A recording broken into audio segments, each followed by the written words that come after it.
Good morning. உழைப்பாளர் தின வாழ்த்துக்கள். Friday morning breakfast chapati aloo parotta.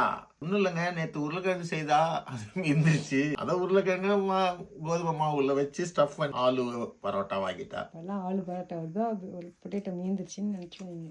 கோசு பீன்ஸ் அது மாதிரி மீந்தா அதெல்லாம் வைக்கல, இல்லை மாட்டீங்க. அதெல்லாம் மீந்தா அவ சாப்பிட்டுப்பான். வித் ரைத்தா என்னது தயிர் மீறதெல்லாம் வேற ஐட்டம் ஆயிடுது பாருங்க.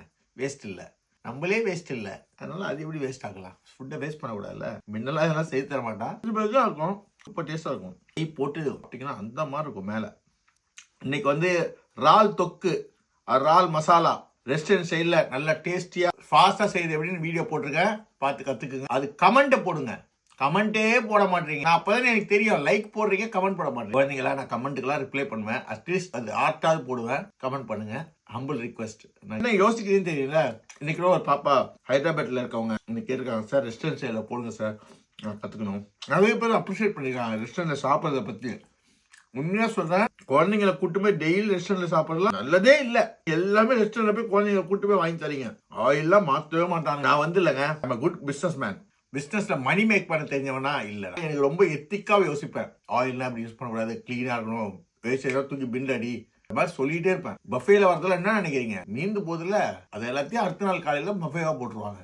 அதான் பஃபே, ஆனால் சீப்பாக கொடுக்குறாங்க. சேர்த்து சேர்த்து ஃப்ரீஸ் பண்ணி வைப்பாங்க, ஒவ்வொரு நாள் மீறதை அதெல்லாம் ஒன்னா போட்டு ஒவ்வொரு ஐட்டம் ஒவ்வொரு இதுவாக வச்சிருவாங்க. ஒரு சில ரெஸ்டாரண்ட் ரெடிக்கேட் தான் பண்ணுவாங்க. மோஸ்ட்லி இந்த பாகிஸ்தானி பங்களாதேஷ் ரெஸ்டாரண்ட் அப்படிதான் செய்வாங்க. ஏன்னா ஃப்ரெண்ட்ஸ் எல்லாம் இருக்காங்க, அப்பதான் அவனை மெயின்டைன் பண்ண சீப்பா கொடுக்க முடியும். உங்களுக்கு அந்த அளவுக்கு யோசிக்கிற தன்மையே இருக்காது.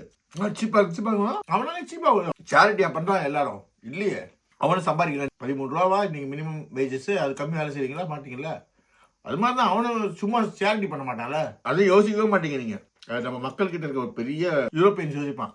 ஏன்னா அந்த சம்பளம் நம்ம வாங்குறோம், அந்த செலவு நம்ம செலவு பண்ணோம். நம்ம ஆளுங்க அப்படின்னா சீப்பா இருக்கா, சீப்னா எப்படி இருக்கும், வாயிலே வைக்க முடியாது. இது மாதிரி ரீசைக்கிள் தான். நல்லா உஷாரா இருங்க, நல்லா சாப்பிடுங்க, ஹாப்பியா இருங்க. நீங்க சமைச்சு சாப்பிடுங்க, வார்த்தை ஒரு நாள் வெளில சாப்பிடுங்க, உடம்பு ஒன்று கெட்டு போகாது. ஒரு சீட் பண்ணலாம் பாடியை, டெய்லியே சீட் பண்ணீங்கன்னா உங்களை சீட் பண்றோம் buddy. Thank you Kannamma for your leftover parotta. God bless you, I love you.